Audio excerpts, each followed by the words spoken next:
ஏற்கனவே பழைய ஷார்ட்ஸில் பார்த்துருப்போம். யூஎன் டே வந்து October 24. யூஎன்எஸ்சின்னு ஒன்று இருக்குது யூஎனில். அது ஃபுல் ஃபார்ம் பார்த்திங்கன்னா யுனைடெட் நேஷன் செக்யூரிட்டி கவுன்சில். இதில் மொத்தம் பார்த்திங்கன்னா எத்தனை மெம்பர்னால் 15 மெம்பரு. இந்த 15 மெம்பரில் பார்த்திங்கன்னா 5 பர்மனெண்ட் மெம்பரு, 10 நான் பர்மனெண்ட் மெம்பர். இந்த 10 நான் பர்மனெண்ட் மெம்பரையும் எவரி 2 இயர்ஸ் வந்து எலெக்ட் பண்ணுவாங்க. ஸோ இந்த 5 பர்மனெண்ட் மெம்பர் யாரெல்லாம் வேர்ல்டு வார் 2ல் வந்து விக்டரி சைடில் இருந்தாங்களோ அவங்களாம் அந்த 5 பர்மனெண்ட் மெம்பராக மாறினாங்க. அதில் ஃபஸ்ட்டு வந்து யூஎஸ், அதுக்கப்புறம் யூகே, அதுக்கப்புறம் வந்து ஃப்ரான்ஸு, அதுக்கப்புறம் ரஷ்யா, அதுக்கப்புறம் சைனா. ஸோ இந்த 5 நேஷனும் பார்த்திங்கன்னா யூஎன்எஸ்சியில் வந்து 5 பர்மனெண்ட் மெம்பர். இவங்களுக்கு முக்கியமான ஒரு பவர் இருக்குது. அந்த பவர் என்னென்னு பார்த்தா வீட்டோ பவர்.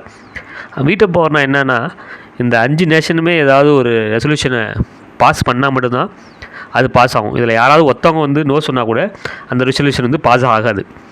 ஸோ இந்தியாவை வந்து பர்மனெண்ட் மெம்பராக ஆகலான்னு சொல்லி ட்ரை பண்ணிகிட்டு இருக்குது. சைனா வந்து பிளாக் பண்ணிக்கிட்டே இருக்குது.